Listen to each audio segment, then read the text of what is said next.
Salut les amis et bienvenue dans cette vidéo, j'espère que vous allez bien. Bienvenue sur Réussir en Belgique.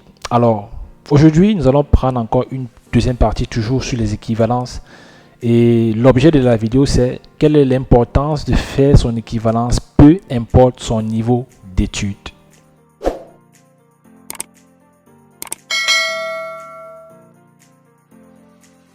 Alors vous savez que concernant les demandes d'équivalence, il est obligatoire pour ceux qui viennent d'avoir le baccalauréat de le faire.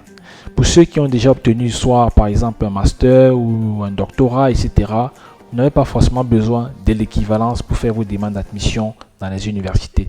Mais pour ceux qui viennent d'obtenir le bac, c'est obligatoire pour vous d'introduire une demande d'équivalence auprès du service des équivalences.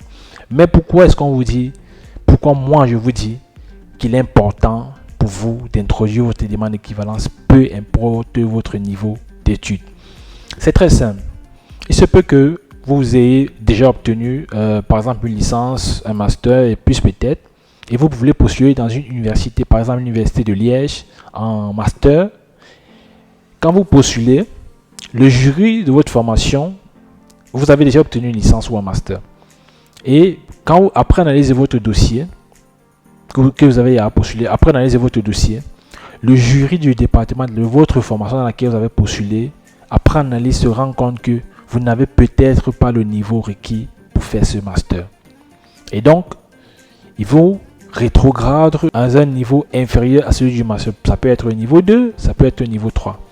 Et vous voyez qu'en ce moment, vous serez buté pour l'équivalent. Parce que pour pouvoir être inscrit en bachelier dans une université, il faut nécessairement et obligatoirement l'équivalence. Donc, à mon sens, c'est capital pour vous, peu importe votre niveau, de faire votre équivalence.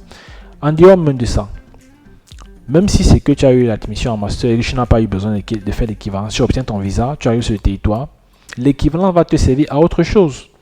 Si par exemple, tu te rends compte que tu aimerais faire une réorientation, par exemple, je sais pas, peut-être dans une haute école, dans une promotion sociale, il te faudra nécessairement cette équivalence. Et tu vois que tu aurais dû le faire il y a de cela quelques temps. Et donc, recommencer encore cette nouvelle procédure, ça va encore te prendre un temps que tu devais réserver à autre chose. Donc, il est primordial pour vous de le faire maintenant et après, vous aurez la possibilité de faire toute autre chose. Donc, voilà la réelle importance et la réelle nécessité de faire son équivalence, peu importe le niveau d'études. Je l'ai dit, pour ceux qui viennent d'obtenir le bac ou bien qui vont postuler obligatoirement en bachelier, il vous faut nécessairement et obligatoirement introduire l'équivalence de diplôme. Mais ceux qui vont postuler en master et plus par exemple, ce n'est pas nécessaire, mais c'est important pour vous de le faire. Parce que si après analyser votre dossier, on se rend compte que vous n'avez pas le niveau requis, il est possible qu'on vous rétrograde. Et le fait de ne pas avoir l'équivalence avec vous va avoir un certain impact sur l'analyse de votre dossier, parce qu'on va vous fournir, parce qu'on va vous demander de fournir dans votre dossier une attestation de dépôt ou bien d'introduction d'équivalence de diplôme. Donc, voilà la réelle importance d'introduire son équivalence, peu importe votre niveau d'études.